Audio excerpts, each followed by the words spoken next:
राधे राधे, जय श्री कृष्णा। मेरे इस YouTube channel Shri Ganesh palmistry में आप सभी का स्वागत है।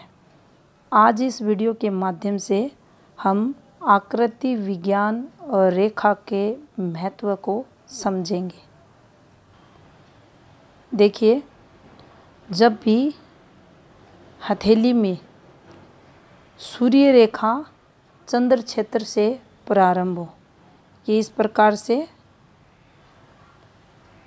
बिल्कुल स्ट्रेट चलती चंद्र क्षेत्र से सूर्य रेखा निकले। दूसरी स्थिति, मस्तिष्क रेखा भी घूमकर चंद्र क्षेत्र पर आए इस प्रकार से। तो देखिए, ये जो फॉर्मेशन बनी है, ये जातक को उसके जीवन काल में महान चित्रकार बनाती है। आकृति किसी भी वस्तु की रहे, वह जातक उसे हूबहू उकेरने में सफल होता है, बनाने में सफल होता है और उसको उसके इस टैलेंट के लिए विश्व स्तर पर प्रसिद्धि मिलती है। यहाँ जो समझने वाली बात है वह कुछ इस प्रकार से है।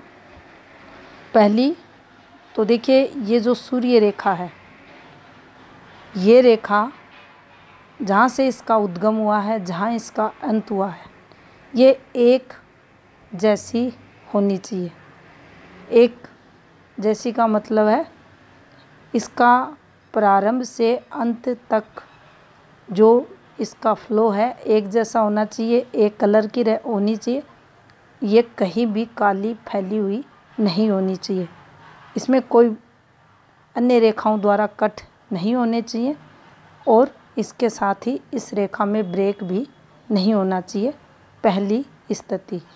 दूसरी स्थिति की बात करें तो देखिए, जो मस्तिष्क रेखा है वो गुरु क्षेत्र से उठकर, ये देखिए गुरु क्षेत्र पर मस्तिष्क रेखा जब उठती है ये इस प्रकार से, तो कम एज में ही जातक को ये सफलताएं दिलाती है और इसका जो अंत है वह आपके चंद्र क्षेत्र पर होना चाहिए।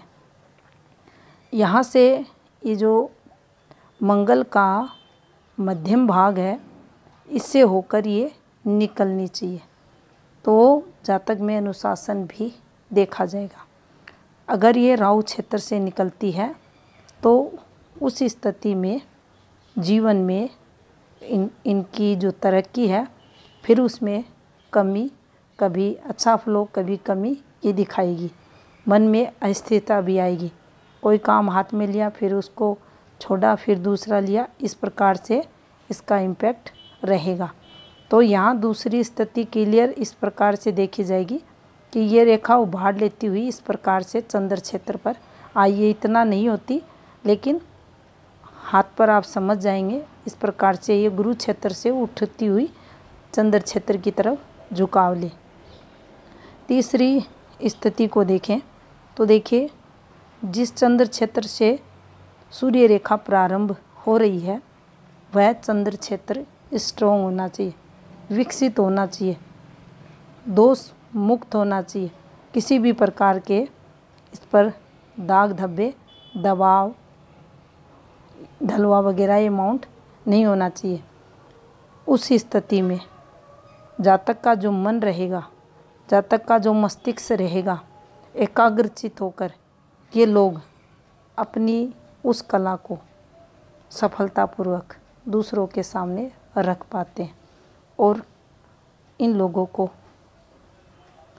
देश विदेश में ख्याति मिलती है। तो ये विश्व स्तर पर सफलता की फॉर्मेशन मानी जाएगी। साहित्यिक क्षेत्र है, कला क्षेत्र है, इस प्रकार का कोई भी मंच है, इन्हें अपार सफलताएं वहाँ से मिलेंगी और जीवन काल में ऐश्वर्य, सुख, संपन्नता, प्रसिद्धि, नेम फेम इन जातकों को मिलती है। तो ये थी जानकारी हथेली में आकृति विज्ञान में सफलता की रेखा चित्रकारी में सफलता की रेखा से संबंधित। धन्यवाद।